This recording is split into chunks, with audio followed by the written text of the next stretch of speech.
E depois do rápido intervalo, olha, o repórter Fernando Palmeira foi até o Hemoal porque todos os esforços estão sendo realizados para que o núcleo de captação do Hemocentro de Alagoas acabe também realizando um processo de ações em conscientização para a população, para coletas itinerantes de sangue.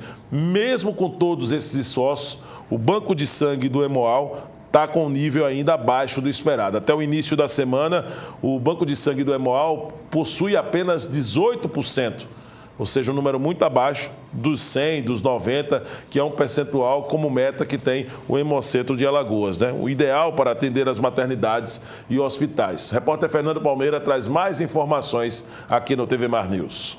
Os estoques de sangue dos Hemocentros de Alagoas, desde Arapiraca, principalmente aqui em Maceió, no Hemoal, onde estamos nesse momento, para chamar a sua atenção e saber como estão os estoques e a necessidade de se manter a doação de sangue.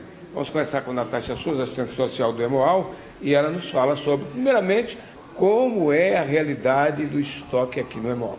O estoque hoje está baixo e a gente está apelando para a população alagoana que tem essa vontade de ajudar a salvar vidas.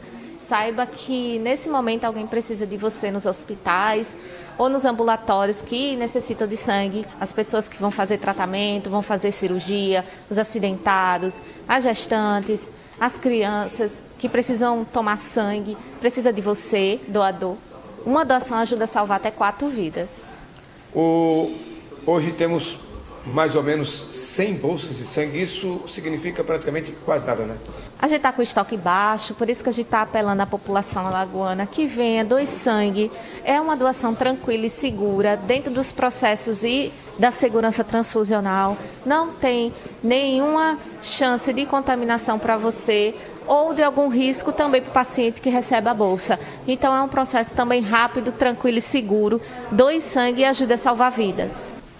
Como é que as pessoas que querem doar devem proceder e o que é exigido em termos de faixa etária, de doenças, de comorbidades? Passa toda uma orientação aí para o doador que nunca doou. O doador de primeira vez que queira doar sangue, compareça ao Hemoal. A gente tem o Hemoal em Maceió, o Hemoal do interior, o Hemoal de Maceió, o Hemoal Trapiche, aqui ao lado da rampa do HGE, o Hemoal da Via Expressa, Hemoal Sede Via Expressa, que é anexo ao Hospital Metropolitano Parte Alta de Maceió.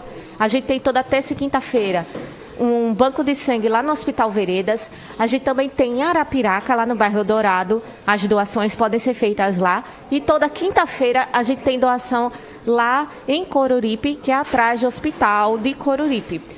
Quem for doador de primeira vez, doador que nunca doou sangue, pode doar entre os 16 a 60 anos de idade. Doador regulado até os 69 anos. O doador de primeira vez, entre 16 e 17 anos, menor de idade, só pode doar na presença do pai ou da mãe. Todo mundo tem que trazer um documento original com foto. Todo mundo precisa ter dormido mais de 6 horas a noite anterior à doação. Bem de saúde, sem sintoma gripal, sem cortes abertos na pele ou aftas na boca. Precisa vir alimentado, ter mais de 50 quilos. Se teve piercing ou tatuagem, mais de 1 ano que tenha feito. Se fez exame de endoscopia ou colonoscopia, mais de 6 meses que tenha feito. E outras triagens vão ser consideradas e esse doador vai ser avaliado aqui no Hemoal. Nós temos a consciência de que, e o doador também deve ter, de que os hospitais, principalmente numa época como essa, além do que já precisa no dia a dia para suprir as necessidades das cirurgias, também os acidentes que acontecem em períodos de festa, principalmente festa junina, queimaduras e acidentes de uma maneira geral, e é preciso sangue para salvar essas vidas. Então é preciso que o Hemoal está aqui, como nesses endereços todos, mas numa campanha vocês vão estar fazendo coleta externa mesmo diante das festas juninas. Sim, a gente tem os Hemoais funcionando, a gente não fecha para o almoço, né? E a gente também tem uma campanha externa lá no IMA, no Instituto IMA, ali no Farol, no antigo shopping Cidade. Se você da comunidade quiser ir lá doar sangue amanhã, ficar próximo da sua residência, pode ir lá doar sangue, leva um documento original com foto nesses critérios que eu falei pode doar. A gente está com o Hemoal funcionando e também temos outras coletas durante o mês de junho. Lembrando que amanhã, 14 de junho, é o Dia Mundial do Doador de Sangue. Então, é uma forma da gente estar homenageando vocês e vocês também possam vir. Ajude a gente, salve vidas. Uma doação salva 4 pessoas. Lembra os locais, inclusive aqui no Trapiche da Barra, bem vizinho ao HGE, tem o Hemocentro de Alagoas, o Hemoal. E fique à vontade para que haja conscientização e que antes das festas o pessoal venha aqui fazer essa importante doação, que significa doar sangue, doar vida e ter saúde também. Você, doador alagoano, daqui de Maceió, mesmo do interior, que tem interesse, tenha vontade de ajudar a salvar um ser humano que precisa nesse momento de você para fazer uma cirurgia, aquela pessoa que se acidentou, até aquele ser humano que ainda ainda nem nasceu, está na barriga da sua mãe, ou que já nasceu, ou que faz tratamento no nosso ambulatório, precisa de sangue, precisa de você. Compareça aos hemocentros, venha, doe sangue, compareça no Hemoal, aqui do Trapiche, ao lado da rampa da HGE. Ali no Hemoal, sede Via Expressa, anexo ao Hospital Metropolitano, de segunda a sexta, de 7 até 18 horas, no sábado e feriado, de 7h30 até 5 horas. A gente também toda terça e quinta-feira, a gente funciona lá no Banco de Sangue do Hospital Veredas, no Farol, de 7 da manhã até as 5 horas da tarde. Em Arapiraca, no bairro Eldorado, também a gente funciona. Você que é daquela região pode doar lá. E toda quinta-feira, lá em Coruripe, a gente tem também um local para coleta de sangue lá, atrás do Hospital de Coruripe. Venha, doe sangue, saiba que esse gesto altruísta, voluntário, é o que a gente precisa de você. Doe sangue e nos ajuda a salvar muitas vidas. Olha, não custa nada reforçar, né? Um abraço ao Fernando Palmeira, muito obrigado aí mais uma vez por essa prestação de serviço, para que você faça seu papel como cidadão, né? Já passou o período e já está apto a doar sangue, então vá lá no Hemocentro, né, fazer esse trabalho, né? Porque você ajuda de uma maneira direta, eu não falo nem indiretamente, você ajuda de uma forma direta, porque o sangue que será coletado, ele vai ser destinado para uma pessoa que precisa. Fica lá, não é? E uma hora uma pessoa precisa e só sabe quem passa. Quem está numa situação ali no leito precisando de sangue, e quantas pessoas não morrem, né, por falta de sangue, né, aqui no estado de Alagoas. Então, quando se fala de um estoque de 18% apenas, nos deixa aí estarrecidos, né, com essa informação, entendendo a importância e a necessidade do papel social que nós precisamos exercer. E você que está nos acompanhando agora, não custa nada fazer esse papel, se dirigindo ao Hemocentro para poder facilitar essa ideia de coletar sangue e aumentar também todo esse estoque para poder continuar fazendo o papel que é o mais importante, salvar vidas, ajudar ao próximo. Olha, e nós vamos na sequência aqui do TV Mar News trazer uma notícia que não é nada agradável quando se trata de reajuste, né? Todo mundo pensa logo, mais um aumento? Meu amigo, vá preparando aí o bolso, tá? A Agência Nacional de Saúde Suplementar, a ANS, anunciou o reajuste máximo de 9,63% no preço dos planos de saúde, nas modalidades individual e na modalidade familiar. A mudança já tem validade, já está em vigor, entrou em vigor no dia 1º de maio de 2023, então significa que estamos em caráter retroativo, até o dia 30 de abril de 2024. Nós vamos conversar com o advogado Juliano Pessoa, especialista nessa área do direito, para poder nos explicar. Juliano, muito obrigado mais uma vez pela sua participação. Essa decisão pegou os usuários dos planos de saúde de surpresa ou já era esperado? Bom dia. Bom dia, Viderlan. Bom dia quem nos assiste. É esperado e não desejado, eu diria. Meu Deus do céu. Acho que todo ano a gente espera que vai chegar, mas não deseja que chegue. Veja, a estimativa que se fazia, Viderlan, era entre 10% e 12%. Então ficou até um pouco abaixo disso, né? Vale ressaltar aqui que há uma distinção que é preciso fazer, que esse reajuste trata especificamente dos planos individuais e familiares.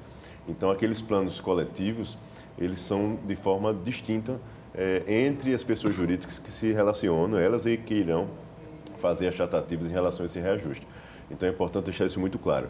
Para que quem nos assiste tenha uma ideia, o universo hoje de beneficiários no país gira em torno de mais de 50 milhões de beneficiários. Sim. Então, cerca de 16% disto, ou seja, 8 milhões e alguma coisa, estão nos planos individuais e familiares. Hoje, a maioria do mercado, as pessoas estão vinculadas a um plano coletivo.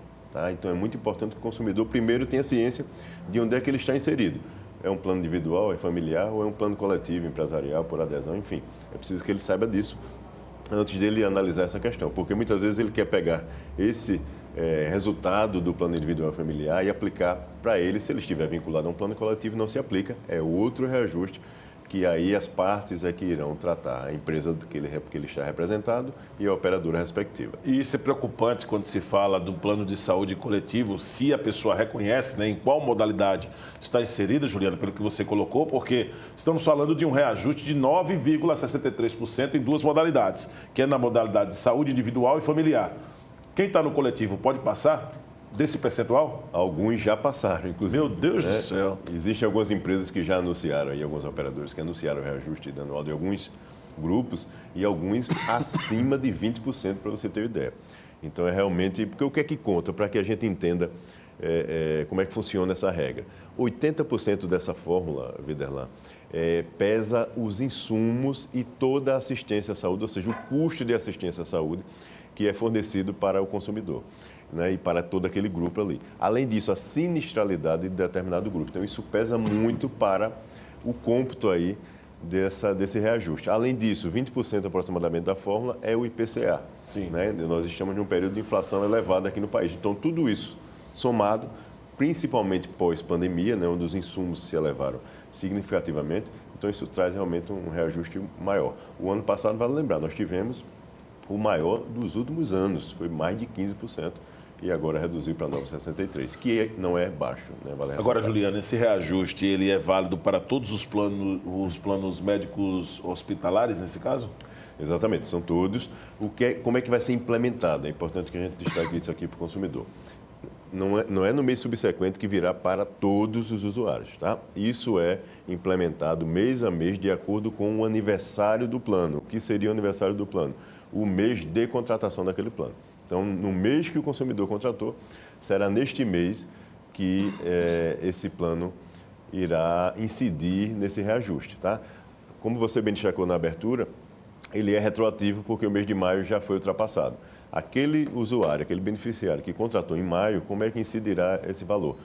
Aplica-se no mês subsequente o reajuste normal de 9,63 e no mês seguinte virá já reajustado mais a parcela de maio que já foi ultrapassada. Os demais segue o fluxo normal. Agora, Juliano, qual a recomendação que você dá para o nosso telespectador, para aquele que nos acompanha agora, diante de uma notícia como essa? É de gerar uma preocupação? Como ele já vai saber se o valor virá reajustado ou não? Teria como buscar alternativas? O que é que você recomenda, o que é que você aconselha?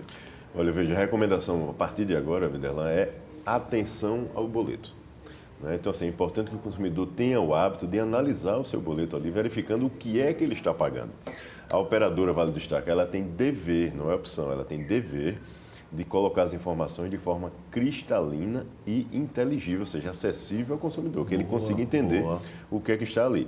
Se ele verificar alguma divergência com o que ele ouviu sendo noticiado, entra em contato com a operadora e pede esclarecimentos. Ela tem a obrigação também de fornecer essa fundamentação, essa resposta por escrito. O consumidor já estará documentado. Não esclareceu ainda, busca a própria Agência Nacional de Saúde Suplementar. Entra no site da ANS, tem o 0800 que o consumidor também pode fazer contato, liga ou entra ou pelo site mesmo e tenta dirimir alguma dúvida, pede ajuda.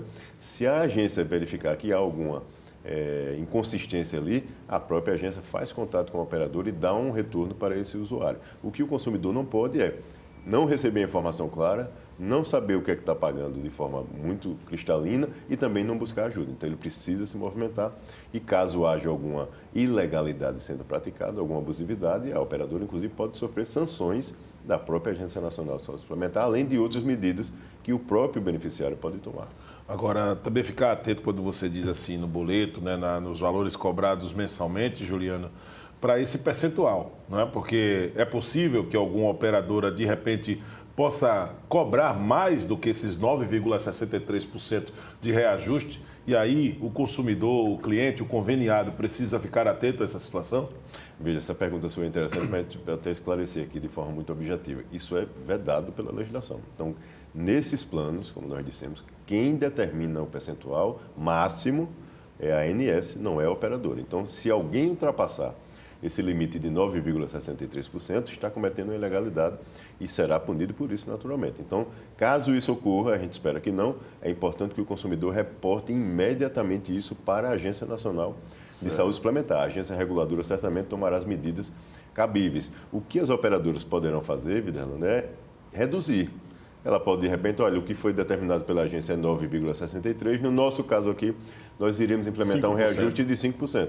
Tudo Beleza, bem. permitido. Menor ou igual, jamais superior. Isso, claro, todas essas explicações é preciso dizer que o Juliano está colocando aqui para as modalidades planos de saúde individual e plano de saúde familiar, tá? Corporativo é uma outra história, não é isso? Exatamente. Corporativo é como nós falamos, existe uma flexibilidade da norma, vamos dizer assim, por existir uma igualdade naquela relação, são duas pessoas jurídicas normalmente, Sim, né? sim. Então, tanto a operadora como a pessoa jurídica que está representando aquele grupo, ela tem assessoria também jurídica, certo, inclusive, para poder assessorar nessa negociação. Então, há uma permissibilidade no sentido deles tratarem ali as vantagens de cada lado e chegar num denominador comum.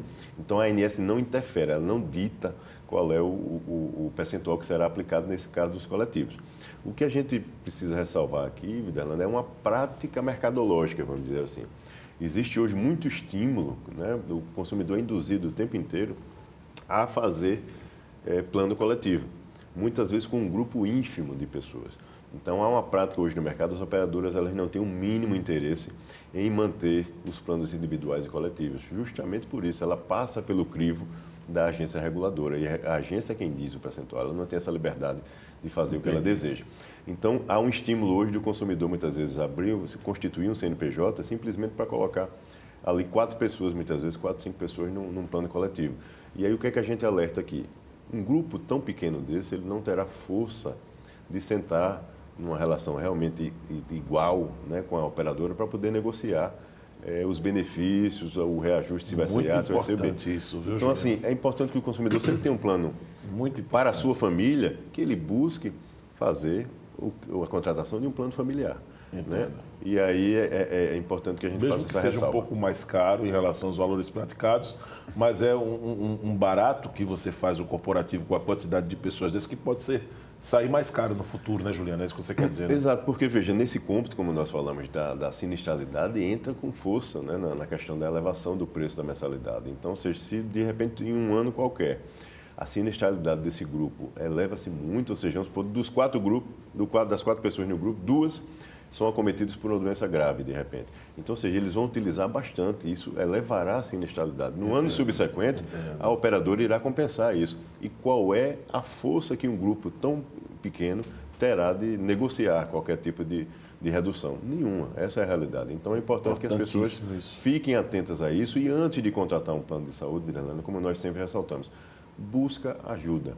Não caia naquele conto, né, de abordagem comercial, onde muitas vezes alguém que está ali abordando o consumidor está focado em bater sua meta comercial de venda, né, de número que ele tem que alcançar. O consumidor ele precisa analisar com calma, com cautela.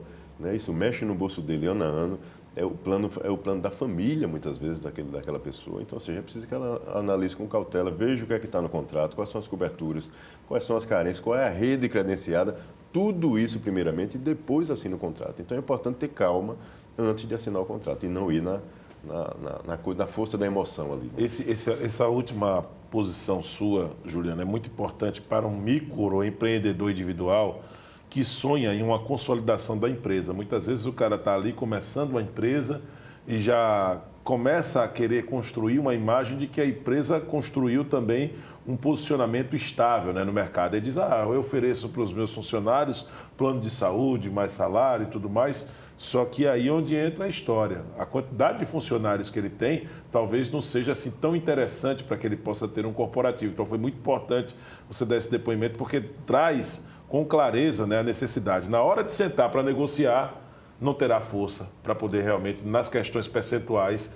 dobrar no momento de uma negociação com a operadora, não é verdade? Exato. E assim, quando nós temos empresas que têm 10 mil vidas, 1.000 vidas, 2 mil, 20 mil vidas, então ela tem realmente, ela é importante, ela se torna importante para a operadora também. A operadora não quer perder uma empresa, um grupo, né, com esse volume de pessoas seguradas. Né?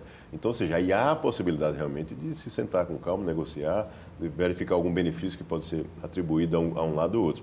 Agora, uma pessoa com 3, 4, 5 pessoas, ela não terá essa força. Então, assim, cautela. Se tem possibilidade de estar num individual familiar, é mais seguro. Ele pode não ser mais barato de início, mas ele é mais seguro porque, como eu digo, a agência é quem regulamenta isso. Juliano, uma última colocação para poder te liberar. O prazo ele tem uma vigência até 30 de abril de 2024, não é isso? A partir daí, existe possibilidade de novos reajustes? Esse período, por exemplo, é um período que já está vedado, garantido pela ANS, esses 9,63%. É essa a questão até o dia 30 de abril, é isso? Exato. Esse período é compreendido justamente de maio agora a abril do ano seguinte. E aí, em maio do ano seguinte, inicia-se novamente toda essa questão de reajuste. Eu queria só fazer um adendo aqui, que eu acho que é bem importante, Viderlane, em relação a um outro reajuste que também pode coincidir para alguns beneficiários, não para todos, que pode ser acumulado com o reajuste anual, que é o reajuste por faixa etária. Né? Então, assim, não há ilegalidade nessa acumulação. Então, pode coincidir, em alguns casos, de estar acontecendo agora o reajuste anual e também a mudança de faixa etária de um ou outro beneficiário. Sim. Isso será acumulado e não há ilegalidade disso. É importante a gente ressaltar, porque às vezes ele verifica ali um número muito mais elevado do que nós falamos aqui e acha que está tendo alguma abusividade. Mas nada impede, mesmo assim, que ele entre em contato com a operadora, peça esclarecimento, ligue para a ANS, peça esclarecimento e veja do que se trata. É importante buscar informação sempre. Muito importante a participação do Juliano Pessoa, trazendo detalhes a respeito desse reajuste que já passa a valer, né, desde o dia 1º de maio, né, ou seja, retroativo, com reajuste nos planos de saúde, né, nas categorias plano de saúde individual e familiar, de 9% até 9,63%. Nós vamos agora a mais um rápido intervalo. Muito obrigado, Juliano, pela sua participação mais uma vez. Ele que sempre participa aqui também do TV Mar News.